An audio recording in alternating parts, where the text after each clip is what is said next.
So I want you to imagine walking through the sweltering streets of New Orleans, but in the year 1869. Oh, the humidity alone. Right. The humidity is thick, like the kind that just immediately sticks to your skin the moment you step outside. Yeah. But, it's not just the heat that hits you, it's the smell. Ugh, I can only imagine. It's this suffocating, rotting stench that's literally permeating the residential neighborhoods. And you look towards the Mississippi River, which, by the way, is the very source of the city's drinking water. Which is terrifying. Exactly. And you see blood and rotting offal just draining directly into the current. I mean, you were quite literally looking at a public health nightmare. A total disaster. But here is the really fascinating part. When the city finally tries to, clean up this visceral, blood-soaked mess, they accidentally trigger a legal war that fundamentally rewrites the United States Constitution. It's just the ultimate collision of raw, localized human reality and high-minded legal philosophy. Yeah. Because you don't usually think of the Constitution being forged in a slaughterhouse. But that is exactly what happened here. Thanks for taking this deep dive with us. Today, we are taking a granular look at the Slaughterhouse cases, drawing on the incredible research by Ronald M. LeBay and Jonathan Lurie. It's such a great source. It really is. Our mission today is to unpack how a seemingly hyper-local, incredibly messy dispute about butchering cattle and managing animal waste became the very first monumental test of the newly ratified 14th Amendment. Right, fighting over fertilizer. Exactly. We are looking at how a fight over fertilizer ended up asking a question that honestly still defines our political landscape. I mean, should the federal government have the power to protect the economic rights of local citizens against the dictates of their own state governments? And, to really grasp the magnitude of that question, you have to look at the immediate historical context. Definitely. Because when you hear the 14th Amendment, your mind likely jumps straight to its famous clauses on equal protection and due process. Right, the stuff we all learn in school. Exactly. And historically, those clauses are intrinsically linked to the aftermath of the Civil War.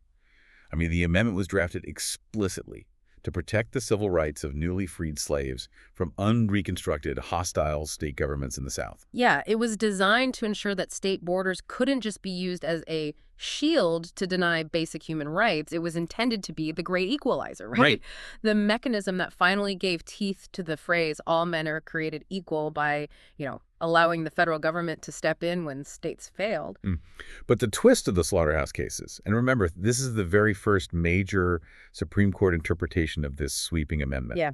The twist is that it wasn't about racial equality or the rights of freedmen at all. Which is wild. He was brought forward to ask if those exact same equal protection and due process clauses protected white immigrant butchers from a state-mandated corporate monopoly. The fundamental question was whether the federal government was suddenly going to start micromanaging local public health mandates and business licensing. So let's lay the groundwork. Because to understand how this local dispute escalates to the highest court in the land, we have to start in the mud. Literally. Literally in the mud. Yeah. We need to examine the grisly reality of the livestock industry in New Orleans before that fateful year of 1869. Okay, so New Orleans at this time is a rapidly growing metropolis. It's booming. It is a major port bustling with commerce. Yeah. But the infrastructure for feeding this massive population is entirely decentralized. Yeah, there is zero zoning. None. Private slaughterhouses are just scattered indiscriminately throughout the city. They're operating right next to residential homes, businesses, schools. And the physical footprint required to support a city's meat supply is staggering. And it's not just the slaughterhouses themselves. You have a sprawling, noxious ecosystem. Oh, for sure. You have the stockyards holding thousands of live, panicked, defecating animals. You have the killing floors where the actual butchering happens, and then the secondary industries that sprout up around them. Yeah, the sources detail the existence of bone-boiling factories, also known as tallow factories, and fertilizer plants. Just charming. I know, right? These operations take the remnants, the hooves, the bones, the rotting fat, and process them.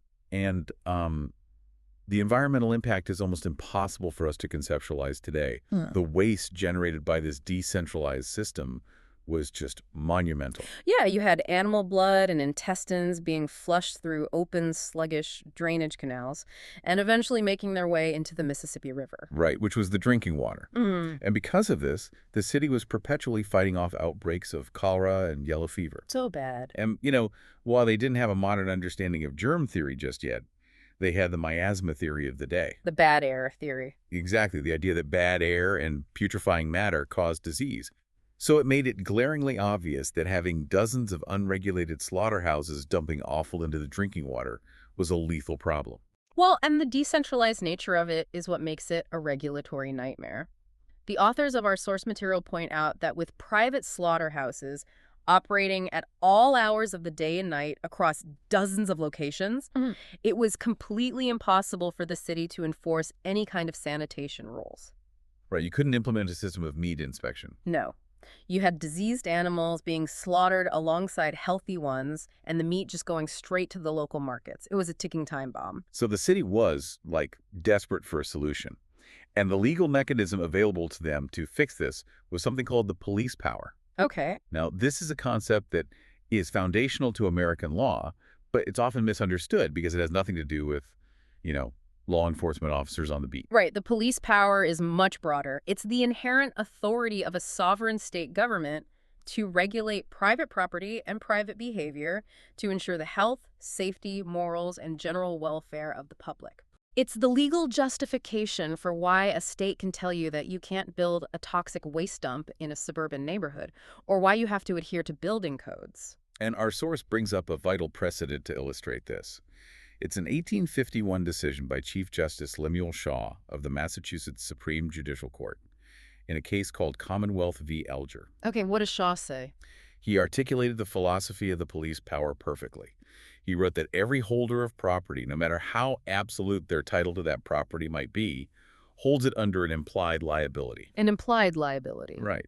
And that liability is that the use of their property shall not be injurious to the equal enjoyment of others who have an equal right to the enjoyment of their property. So it's the classic social contract. Your right to swing your fist ends where my nose begins. Exactly. Or, applied to 1860s New Orleans, your absolute right to boil animal bones on your private property ends where my lungs and my drinking water begin.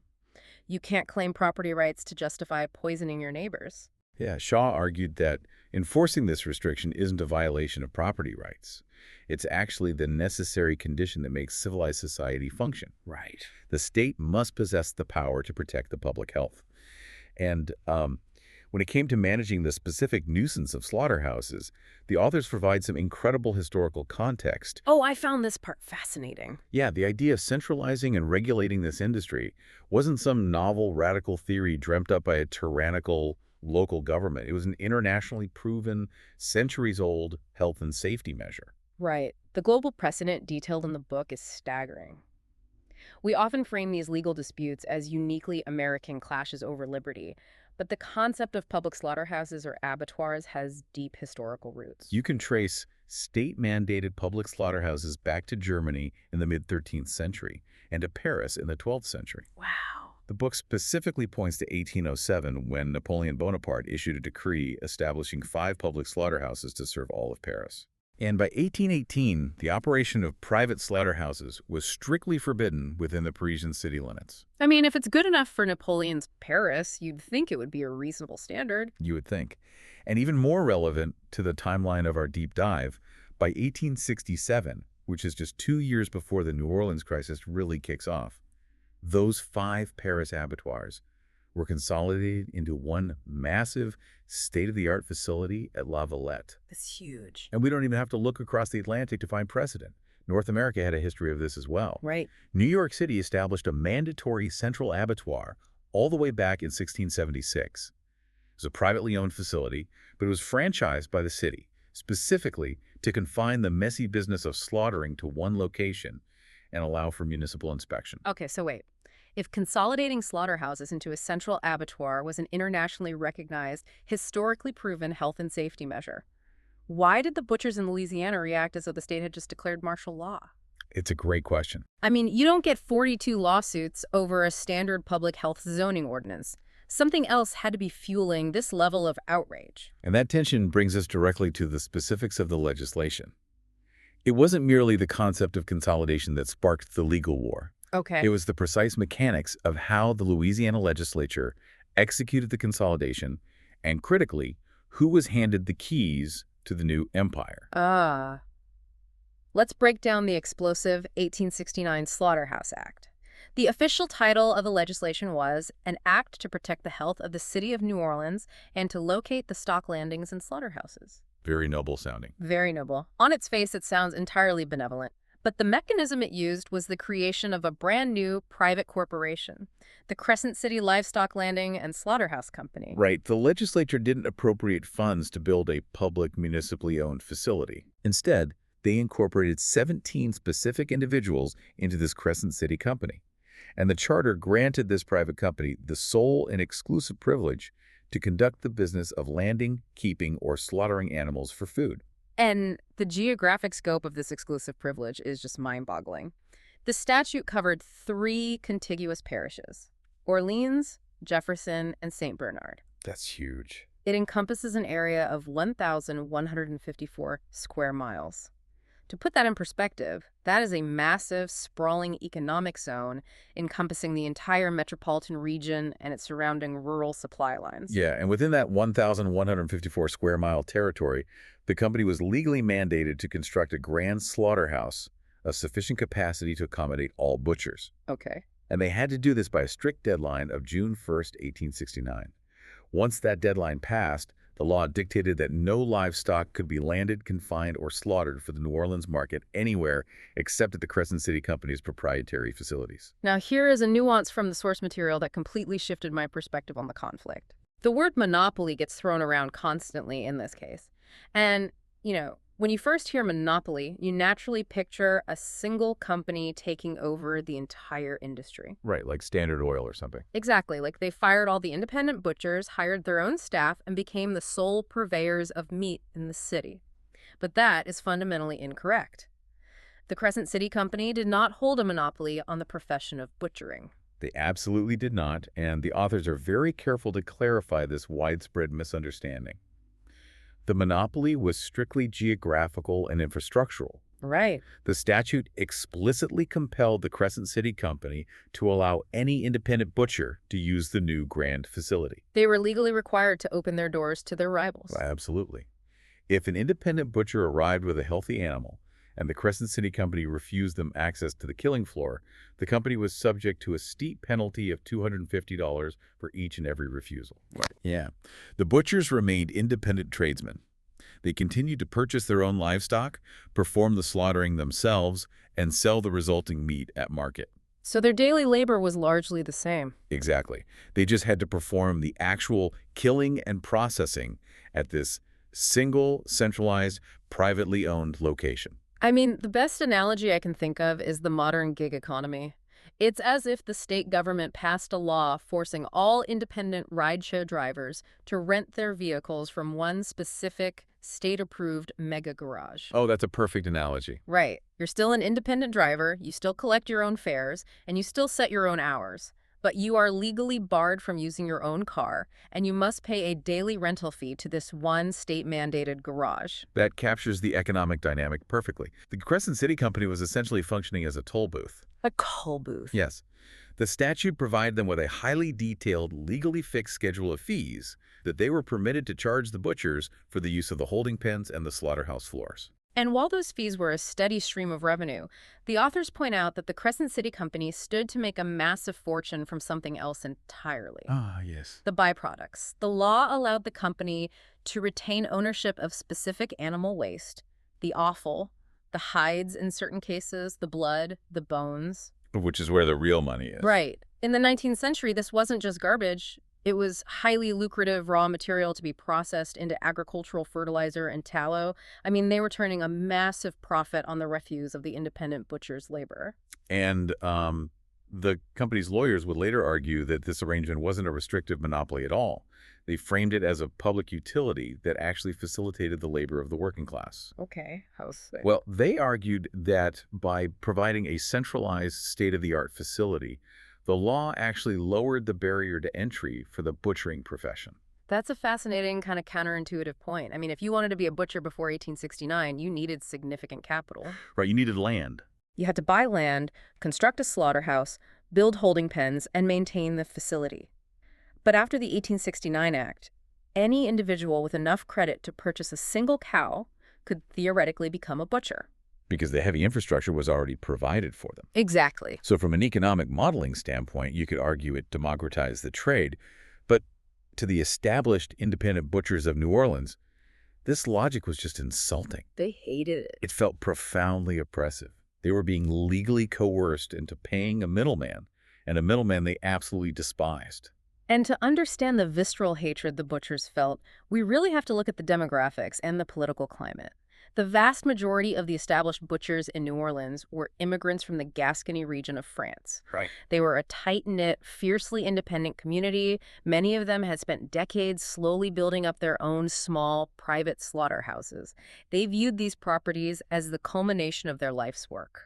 And suddenly, the state legislature hands down an edict declaring that their private infrastructure is effectively useless for their chosen trade. Devastating. Yeah, they are forced to abandon their properties and commute to a central facility owned and operated by a group of political insiders. And the political context of 1869 is the absolute powder keg here. This is the height of Reconstruction. Yep. The Louisiana state legislature at this time is a volatile mix. You have newly enfranchised black lawmakers exercising political power for the first time. Right. You have Northern Republicans who moved south after the war, pejoratively termed carpetbaggers by the local populace. And you have white Southerners who aligned with the Republican Party, known as scalawags. And to the conservative white establishment of New Orleans, which included these French immigrant butchers, the Reconstruction government was viewed as fundamentally illegitimate and deeply corrupt. When the butchers looked at the 17 specific men who were granted this highly lucrative, exclusive 25-year charter, they did not see progressive public health reformers executing a noble vision for a cleaner city. What did they see? They saw raw, unadulterated political patronage. And the local press ruthlessly stoked this perception. Newspapers decried the incorporators as adventurers, pushing the narrative that the legislature was using the genuine need for public health reform merely as a convenient disguise to enrich their political cronies. Exactly. The butchers genuinely believed their livelihoods were being taxed solely to line the pockets of a corrupt regime, and they were not the type of men to simply accept this defeat. They mobilized. Oh, they definitely mobilized. They formed an organization called the Butchers' Benevolent Association, pooled their resources, and launched an all-out legal assault. Although calling it a legal assault almost understates the chaos that ensued. The conflict immediately devolved into absolute pandemonium in the lower courts. I mean, we often hold this idealized vision of constitutional law, right?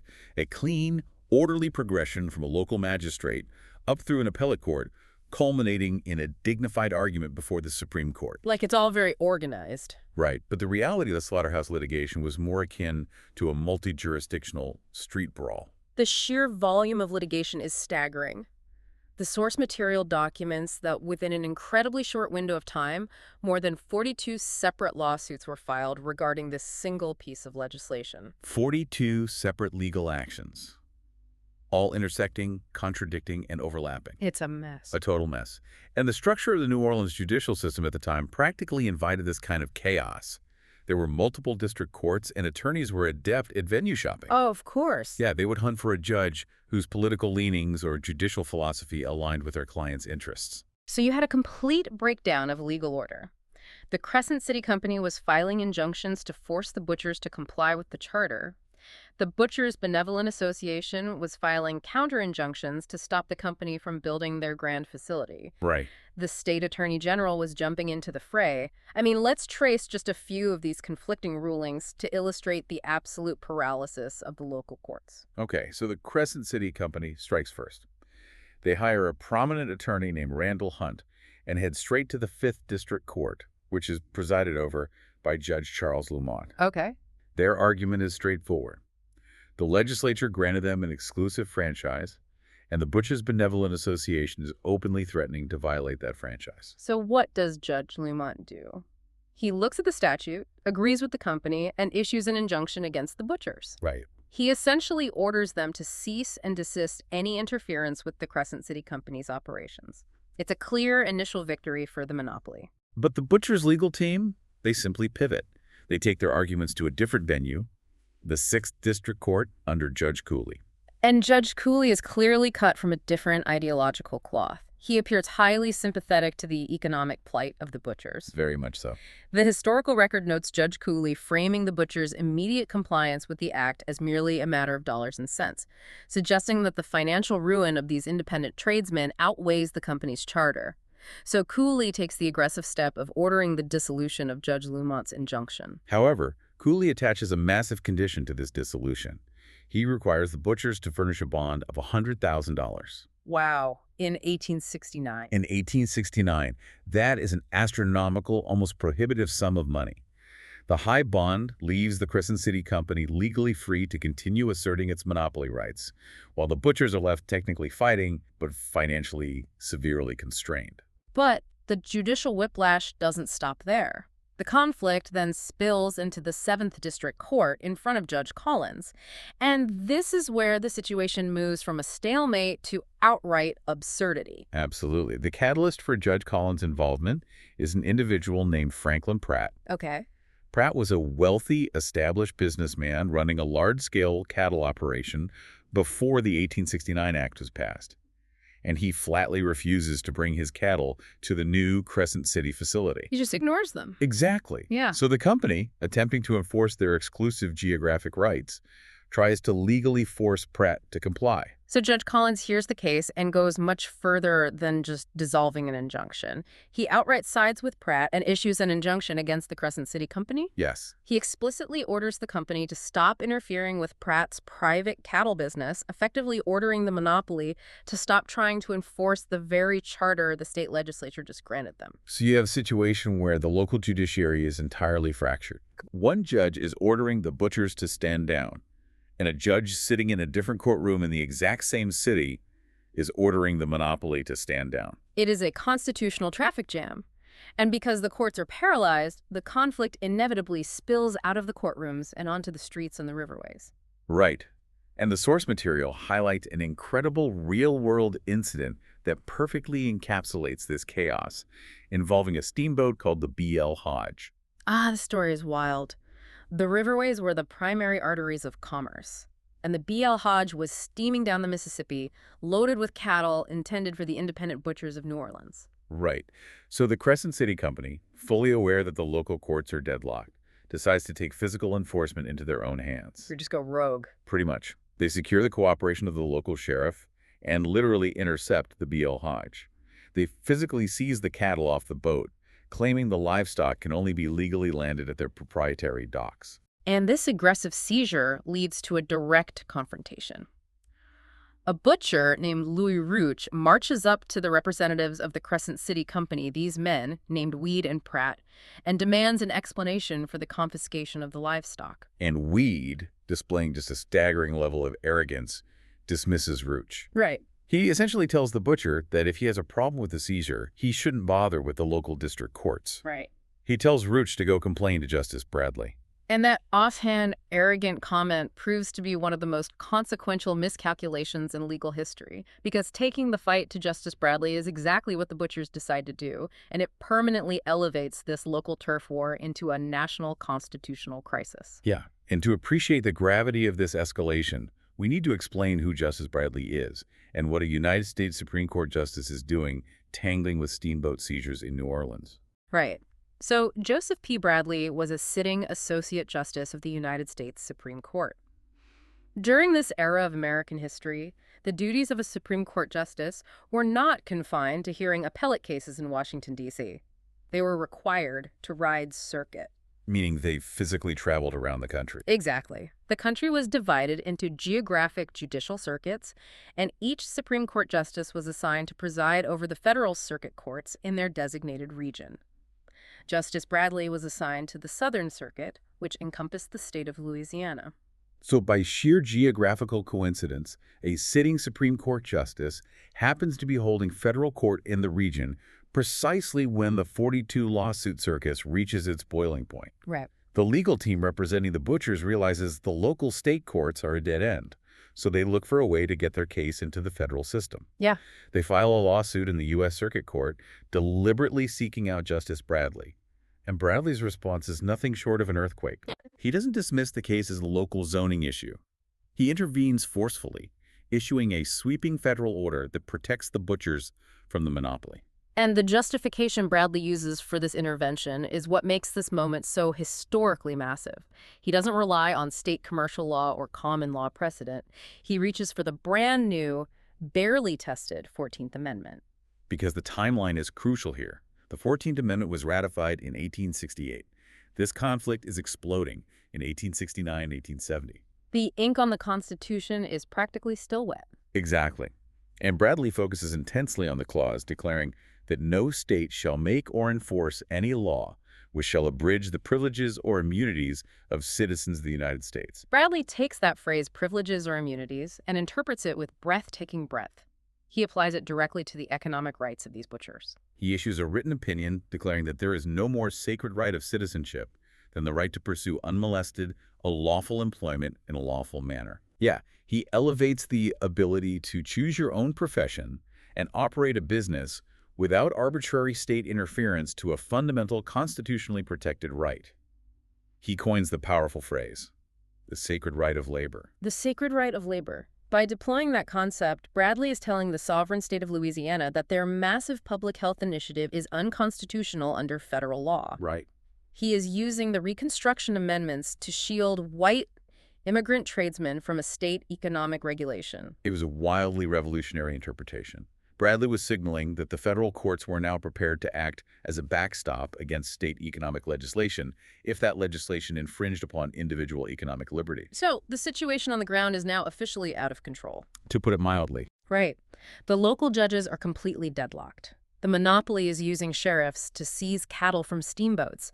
The butchers are so defiant that they actually form a new organization, the Livestock Dealers and Butchers Association, and pool their capital to build their own state-of-the-art slaughterhouse further downstream in direct, flagrant violation of the monopoly's charter, just to prove they have the resources to do it. Yeah, just to spite them. And now you have a Supreme Court justice issuing federal orders quoting the new Constitution. It is an unsustainable crisis. Because the fundamental reality of urban life is that the city must eat. Right. The livestock continuously flows down the river, and the meat must reach the markets. And the legal system had failed to provide a timely resolution. Well, when the legal system freezes, commerce usually finds a way to force a compromise. By 1871, the sheer financial attrition of the conflict forces both sides to the negotiating table because the butchers had exhausted their political options.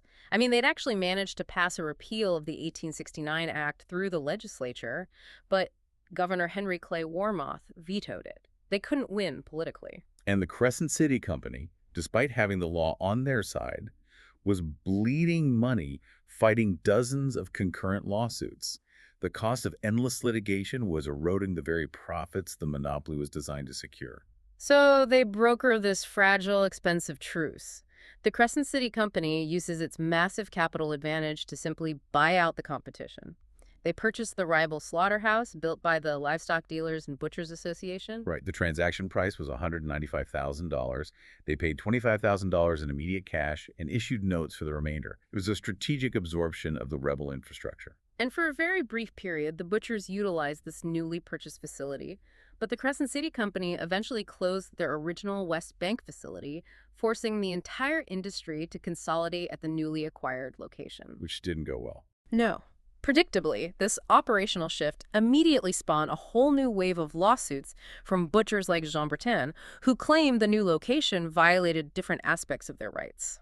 The cycle of litigation was endless.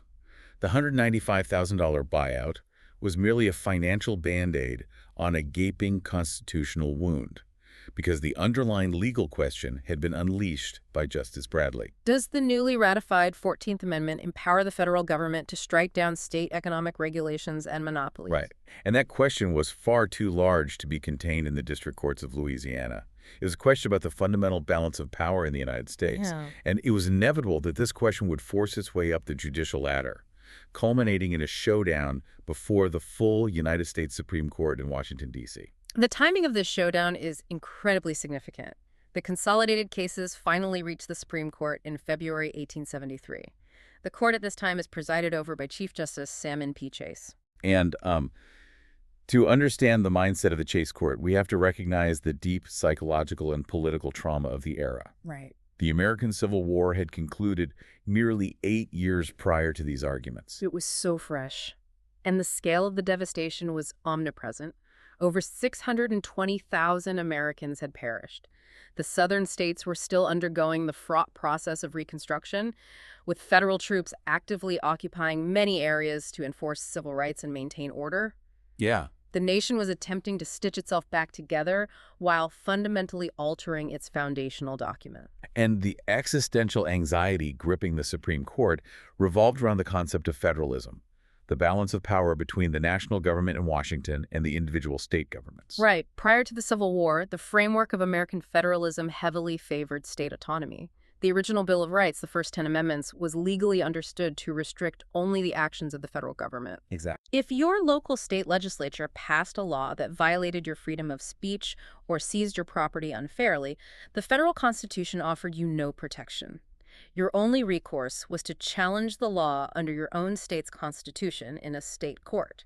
The federal government was distant, but the Union victory in the Civil War and the subsequent passage of the Reconstruction Amendments shattered that old paradigm. Yeah. The 13th Amendment abolished slavery. The 15th Amendment guaranteed voting rights, regardless of race. And nestled between them was the 14th Amendment, perhaps the most profound alteration of federal power in American history.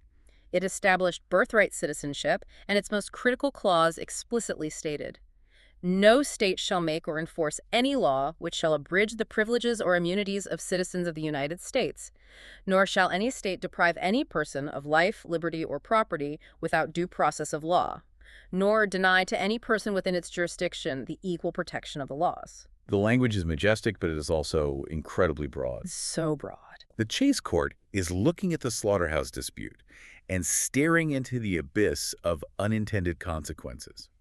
They are realizing that if they use this expansive new federal amendment to strike down a localized Louisiana public health ordinance regarding cattle slaughtering, they are effectively establishing a precedent that the federal courts are the supreme arbiters of every local law in the country. Wow. They feared the 14th Amendment would become a constitutional skeleton key, allowing any aggrieved business owner anywhere in the country to bypass their state government and demand a federal judge review their local zoning dispute or licensing fee. Exactly. It threatened to transform the Supreme Court into a perpetual national zoning board, permanently obliterating the sovereignty of the states. And the lawyers tasked with arguing this case before the Supreme Court understood exactly what was at stake. They knew they were not just arguing over fertilizer and cattle, they were arguing over the soul of the post-war republic. Oh, totally. And the legal talent assembled for this showdown brings us to one of the most stunning historical ironies you will ever encounter. Oh, I love this part. The lead attorney chosen to represent the independent butchers is a man named John A. Campbell.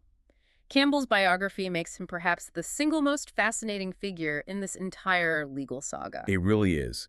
Campbell is not merely a prominent New Orleans litigator. He is a former justice of the United States Supreme Court.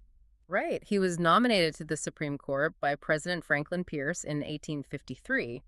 But when the secession crisis erupted and the Civil War began, Campbell, a native of Alabama, made the fateful decision to resign his lifetime appointment to the highest court in the land. Yeah. He chose to follow his home state out of the Union and into the Confederacy. And he didn't just passively support the South. He actively served as the Assistant Secretary of War for the Confederate States of America. This is a man who possessed a deep, fundamental, ideological commitment to the doctrine of states' rights. He believed to his core that the federal government had no authority to dictate internal policy to sovereign states. Which makes his presence in the Supreme Court chamber in 1873 incredibly surreal. Surreal is the word. Right. Here is a former Confederate official standing before his former judicial colleagues, preparing to argue. What exactly? He is preparing to argue for the most radical, aggressive expansion of federal power imaginable. Campbell looks at the 13th and 14th Amendments, the very constitutional mechanisms designed by the victorious North to dismantle the Southern social order, and he decides to wield them as weapons against the state of Louisiana. It is a breathtaking pivot. Campbell bases his legal attack on two fronts. First, he makes an audacious argument utilizing the 13th Amendment. Now, the 13th Amendment is concise. It strictly abolishes slavery and involuntary servitude. Okay, so to modern ears, invoking the 13th Amendment to defend the business interests of white tradesmen seems absurd. How does Campbell legally connect a slaughterhouse fee to slavery? He constructs an argument around the concept of peonage and forced labor. Campbell argues that by legally mandating that the butchers must utilize the Crescent City Company's property and forcing them to pay legally fixed fees to that private corporation in order to ply their trade. The state of Louisiana is effectively subjecting the butchers to a form of involuntary servitude. Wow. Yeah, he argues the butchers are being forced to labor for the profit and enrichment of a state-sponsored monopoly. It is a massive, highly creative stretch of the amendment's original intent, essentially arguing that economic coercion by a monopoly is a form of servitude. Very creative. But his second front of attack, relying on the 14th Amendment, is where he truly swings for the fences. Exactly. Campbell hones in on the Privileges and Immunities Clause. He argues that the 14th Amendment fundamentally reordered American citizenship. He posits that it created a new paramount national citizenship, and that the fundamental rights inherent in being a free American, the right to labor freely, the right to acquire property, the right to choose your profession without being corralled into a monopoly, are the privileges and immunities protected by this national citizenship. Therefore, if a state government arbitrarily restricts those rights, say, by granting a 25-year slaughterhouse monopoly to 17 political insiders, the federal government now has the constitutional authority and the duty to strike that state law down. And Campbell explicitly acknowledged in his arguments that this interpretation meant the sovereignty of the individual states was, quote, reduced and wisely reduced, end quote, by the 14th Amendment. That is just bonkers. Right. Hearing a former high-ranking Confederate official praise the reduction of state sovereignty in front of the Supreme Court was an astonishing moment of legal pragmatism. The authors highlight this beautifully. Campbell didn't suddenly have an epiphany and fall in love with a powerful, centralized federal government. No. He adopted this radical argument because he despised the corruption of the Reconstruction-era state legislature more than he revered the abstract concept of states' rights. He was willing to use the Reconstruction amendments to destroy a Reconstruction state law. It was the ultimate, the enemy of my enemy is my friend, legal strategy. Campbell's arguments were brilliant, forcefully delivered, and they clearly deeply troubled the justices, who were highly sensitive to the shifting tectonic plates of federal power. But the Crescent City Company was not defenseless. They assembled a formidable legal team consisting of Thomas Durant and Charles Allen. And Durant and Allen's strategy is the mirror image of Campbell's. Where Campbell relies on radical new interpretations of new amendments, Durant and Allen retreat to the oldest, most unshakable foundations of American jurisprudence. They build their fortress on the police power. Exactly. Thomas Durant anchors his defense in the undeniable sanitary crisis that gripped New Orleans. He draws heavily upon the most venerated precedents available, specifically citing Chief Justice John Marshall's landmark opinion in Gibbons v. Ogden. Right. Durant forcefully argues that the power of a state to enact legislation protecting the health and safety of its citizens is unquestioned and absolute. Durant's argument is essentially, look at the cholera, look at the yellow fever, look at the blood in the drinking water. The state of Louisiana was facing an existential public health crisis, and they took decisive action to centralize a deeply hazardous industry. This is the very definition of a valid police power. Right. And then Charles Allen steps up to dismantle Campbell's claims regarding the oppressiveness of the monopoly. Allen leans hard into the specific mechanics of the 1869 Act that we discussed earlier. He points out to the court that the law does not prevent a single man from pursuing the trade of butchery. Right. Allen argues the exact opposite, that the grand centralized slaughterhouse is a public utility. He repeats the argument that the legislation actually removes barriers to entry. Yeah. A poor man no longer needs the capital to build his own slaughterhouse. The state has provided a facility for him. It is a regulation of location, not a restriction of labor. But the most potent weapon in Durant and Allen's arsenal was their warning about the consequences of accepting Campbell's 14th Amendment theory. They appealed directly to the conservative instincts of the Chase Court. Yes. They argued for strict original intent. The 14th Amendment, they maintained, was drafted specifically to protect emancipated slaves from discriminatory legislation. It was never intended to be a tool for federal judges to second-guess local sanitation codes. They laid out the stakes perfectly. If the court rules in favor of the butchers, the federal judiciary will be overwhelmed. Every local ordinance, every business license, every zoning law in the country will suddenly become a federal constitutional issue. Right. The unique federalist structure of the United States, balancing national unity with local control, would be destroyed. The 9 justices of the Supreme Court were trapped between two deeply unappealing outcomes. Side with Campbell, and you risk federalizing all civil and economic rights, permanently diminishing the states. Yeah. Side with Durant, and you risk interpreting the monumental, blood-bought 14th Amendment so narrowly that it becomes practically useless for protecting citizens against oppressive state action. The internal debates within the court must have been intense. Oh, to be a fly on that wall. Finally, in April 1873, the Supreme Court announces its decision. It is a profoundly fractured, deeply bitter 5-4 ruling. Justice Samuel Miller is tasked with writing the majority opinion, and he comes down on the side of the state of Louisiana. The monopoly survives, the butchers lose. So Justice Miller's majority opinion is one of the most heavily analyzed, frequently criticized, and structurally consequential documents in American legal history. He manages to thread a microscopic needle to preserve the balance of federalism, but in doing so, he builds a massive, almost impenetrable legal firewall around the 14th Amendment. Right. Let's meticulously unpack Miller's legal logic, because it dictates the course of American law for decades. He begins by addressing the easiest part of the case, the police power. Okay. Miller reviews the historical precedent, the abattoirs of Europe, the specific geographic and sanitary challenges of New Orleans, and he firmly upholds the 1869 Act as a routine, entirely valid exercise of Louisiana's police power. Got it. He declares that the authority of a state to dictate where unwholesome trades can be conducted has never been seriously questioned. Step 1 is a total victory for state sovereignty. But affirming the police power doesn't make the 14th Amendment go away. Miller has to explicitly explain why the phrase privileges or immunities of citizens of the United States does not protect the butchers from this state monopoly. And this is where Miller constructs his firewall. He looks at the text of the amendment and draws a sharp, highly technical, and deeply consequential distinction. He declares that there are 2 distinct categories of citizenship in America: state citizenship and national citizenship. Right. So you are a dual citizen. You are a citizen of the specific state where you reside, like Louisiana, and you are concurrently a citizen of the United States as a whole. Precisely.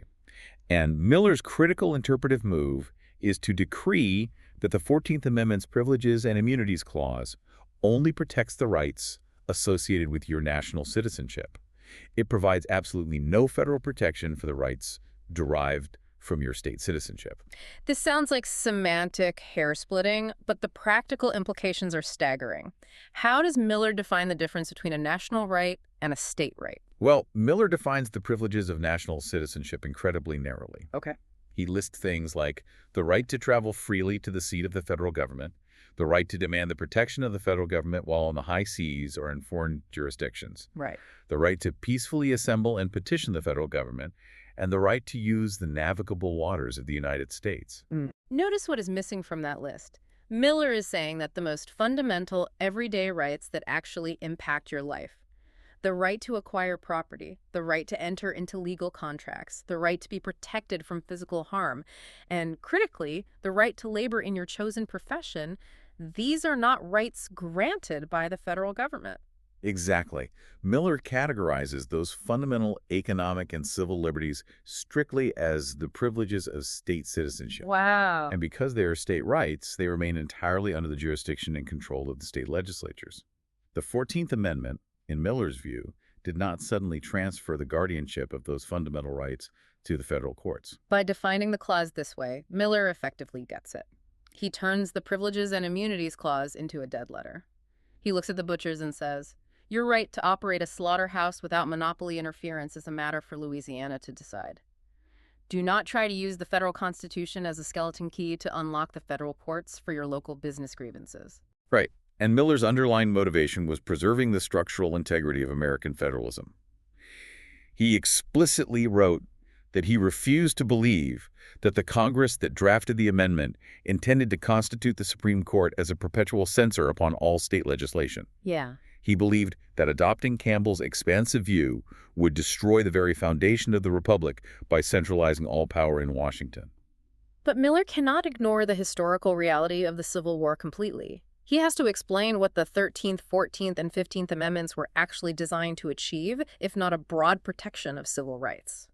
And Miller anchors his interpretation entirely in the immediate historical context of race and emancipation. He states unequivocally that the overriding, unifying purpose of all three Reconstruction amendments was the freedom of the slave race, Right. the security and firm establishment of that freedom, and the protection of the newly made freeman and citizen from the oppressions of those who had formerly exercised unlimited dominion over him. Miller draws a hard, bright line. These amendments exist to eradicate the legacy of racial chattel slavery and to strike down discriminatory laws like the Southern Black Codes. They do not exist to arbitrate the economic complaints of white French immigrant butchers angry about a public health monopoly in New Orleans. It was a powerful, cohesive, and deeply restrictive reading of the Constitution. But the narrow 5-4 margin of the ruling meant that almost half of the court vehemently disagreed. Right. 4 highly influential justices believed Miller was not just wrong, but that he was actively betraying the promise of the 14th Amendment. And the fact that it was a 5-4 decision requires us to examine the arguments of the losers. The dissenting opinions filed in the Slaughterhouse cases are legendary in constitutional scholarship. Truly legendary. The most fiery and consequential dissents were authored by Justice Stephen J. Field and Justice Joseph Bradley, the very same Justice Bradley who had boldly issued the initial federal injunction years earlier. Yeah, Field and Bradley were outraged by Miller's dual citizenship theory. They believed Miller's interpretation had essentially amputated the Privileges and Immunities Clause from the Constitution, rendering the most significant portion of the 14th Amendment practically useless. So let's break down their counterarguments, starting with Justice Field. How does he attack Miller's logic?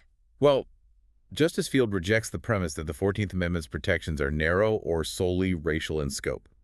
He argues that the amendment secured fundamental equality for all citizens against arbitrary state action. Okay. To Field, a citizen of the United States is inherently entitled to the fundamental privileges of a free man, including the right to pursue a lawful trade, and a state government cannot arbitrarily abridge those rights. Field doesn't deny the state's police power entirely, right? He agrees the state can regulate for public health. Yes, Field concedes that the Louisiana legislature has the authority to dictate that slaughterhouses must be relocated outside the densely populated city center. He acknowledges the sanitary necessity. However, he argues that taking the next step, granting the exclusive right to operate those relocated facilities to one single private corporation, while explicitly excluding all other citizens from competing, has absolutely nothing to do with protecting public health. So Field looks at the 1869 Act and calls it what the butchers believed it to be, a corrupt, monopolistic cash grab, thinly disguised as a sanitary ordinance. And he argues the 14th Amendment was drafted precisely to empower the federal courts to strike down that kind of arbitrary, unequal state legislation. Exactly. And Bradley's dissent is even more expansive and philosophically profound. Bradley connects the protections of the 14th Amendment directly to the foundational ethos of the American Republic, the Declaration of Independence. That is a massive rhetorical escalation. How does he weave the Declaration into a debate about butchering fees? So Bradley argues that the right to choose your own calling, to apply your labor to whatever lawful trade you desire without arbitrary hindrance, is an inalienable right intrinsically tied to the pursuit of happiness. Wow. He argues that the right to be an independent economic actor is practically encoded into the DNA of American liberty. Bradley is arguing that the fundamental right to labor is just as sacred, just as constitutionally protected as the right to free speech or freedom of religion. And he asserts that the entire purpose of the 14th Amendment was to finally give the federal government the power to protect those inalienable foundational rights from interference by the states. Now, here is where we have to extrapolate and look at the long arc of legal history. The authors of our source material emphasize a fascinating paradox. Field and Bradley lost. Right, they lost 5-4. The vote was 5-4. Justice Miller's restrictive interpretation became the binding law of the land. The Crescent City monopoly was upheld. So why do legal scholars spend so much time analyzing these dissenting opinions?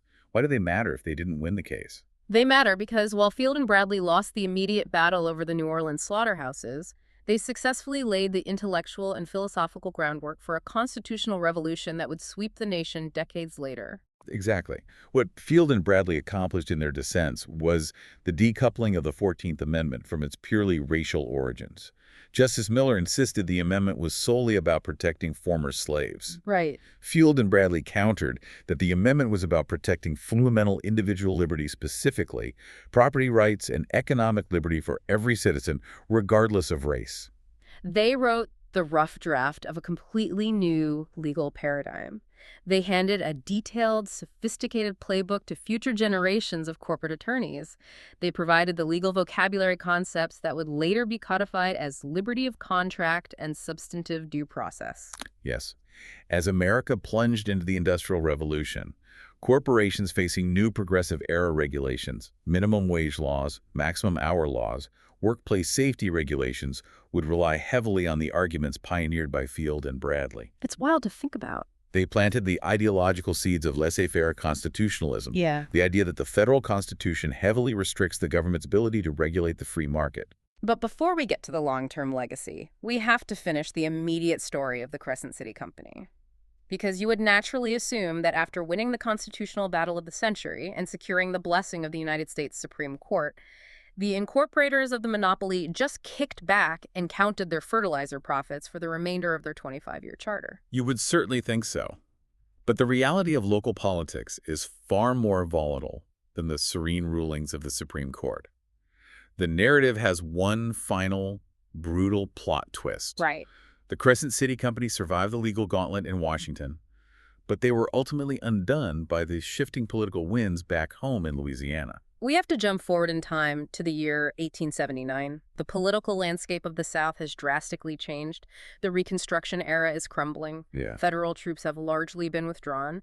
The conservative, white Democratic establishment in Louisiana has aggressively regained political control of the state, sweeping away the biracial Republican coalition that passed the 1869 Slaughterhouse Act. Right. And the newly empowered conservative government is eager to dismantle the legacy of Reconstruction. And they view the monopolies granted by the previous legislature as prime examples of corruption and overreach. Oh, absolutely. So, to cement their new vision for the state, they convene a convention to draft a brand new state constitution.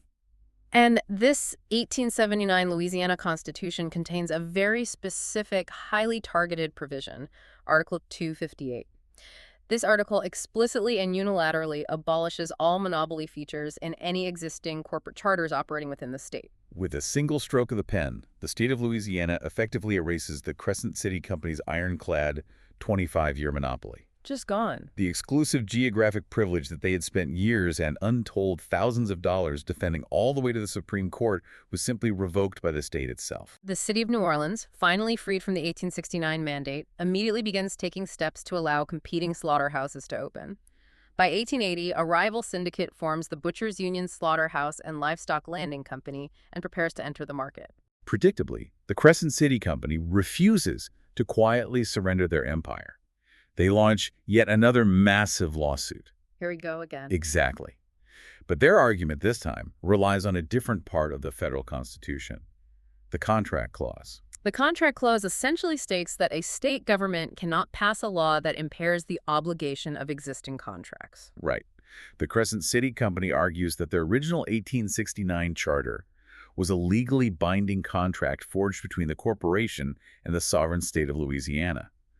They assert that by passing Article 258 in the new 1879 Constitution, the state is unconstitutionally violating that binding contract. The litigation grinds its way through the system again, and the dispute reaches the United States Supreme Court in 1884. This subsequent showdown is known as the Butchers' Union case. And this case delivers the ultimate, jaw-dropping conclusion to the saga. Supreme Court hears the arguments, deliberates, and rules against the Crescent City Company. Their monopoly is permanently dismantled. The historical irony here is almost unbelievable. Who is the justice assigned to write the majority opinion, striking down the monopoly in 1884? It is none other than Justice Samuel Miller. Wow! The exact same justice who authored the landmark 1873 opinion saving their monopoly from the butchers. How does Miller legally justify that whiplash? In 1873, he says the monopoly is a perfectly valid exercise of state power. 11 years later, he says the state is perfectly justified in destroying it. What is the connective tissue of his logic? So Miller's logic in 1884 relies on a deep, almost philosophical interpretation of the police power.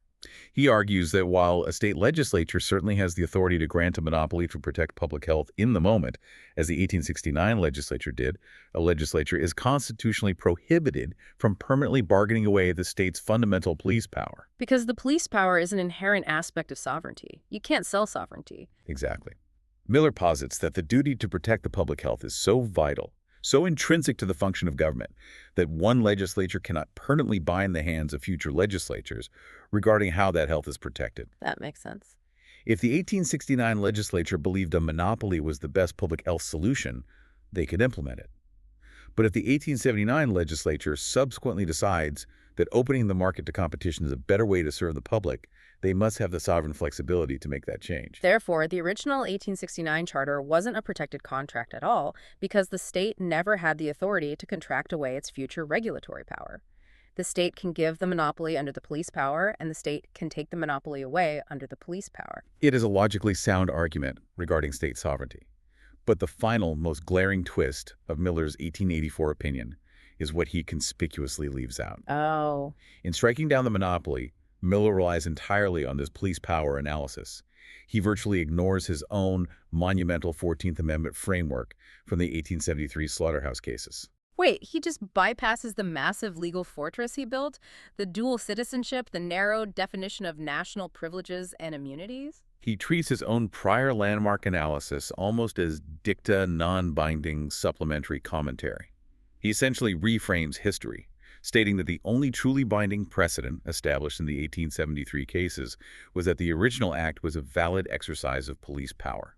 He downplays the entire 14th Amendment controversy. Meanwhile, what are Justices Field and Bradley doing during this 1884 Butchers Union case? They are still on the court.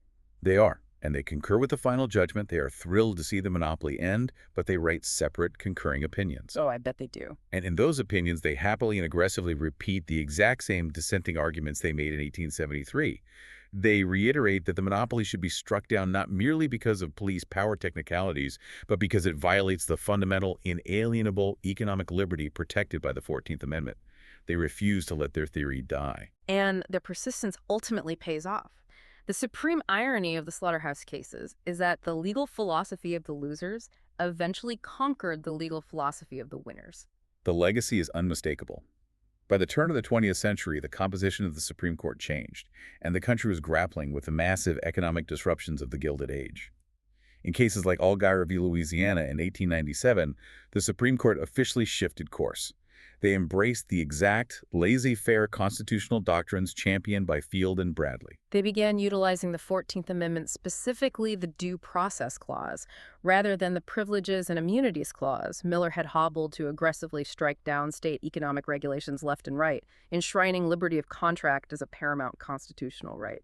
Yeah, the Crescent City Company won the constitutional battle of the century in 1873, only to have their monopoly destroyed by local politics a decade later. And the restrictive constitutional rule authored by Justice Miller that saved them in 1873 was eventually bypassed and swallowed up by the relentless, evolving arguments of the justices who dissented. That is the messy, unpredictable, fiercely human reality of legal history.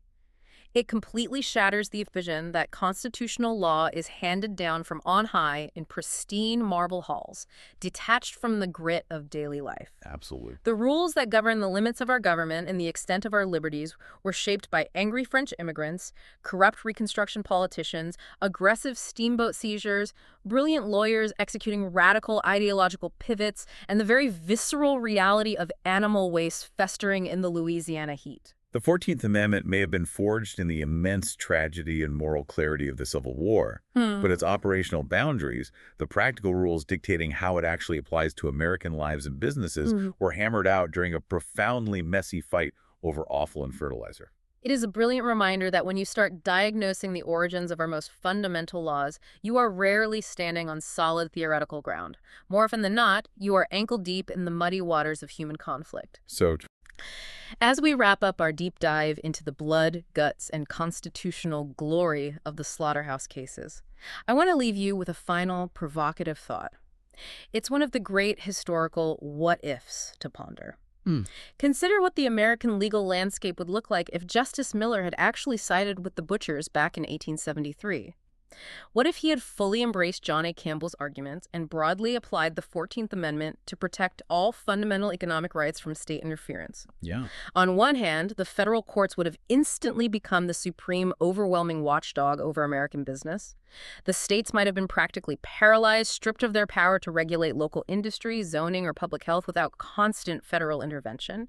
The localized control that defines American federalism might have been erased. But ask yourself this. If the Supreme Court had been willing to embrace that level of massive federal power to protect the economic rights of white butchers in Louisiana in 1873, would they have also been willing to deploy that same massive federal power to supercharge the protection of civil rights and racial equality?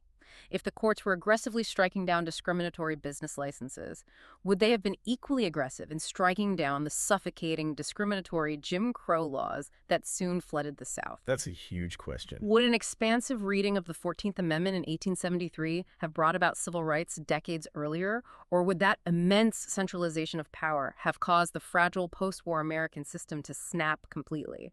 It's something to chew on the next time a major Supreme Court ruling makes the headlines. Thanks for joining us on this deep dive.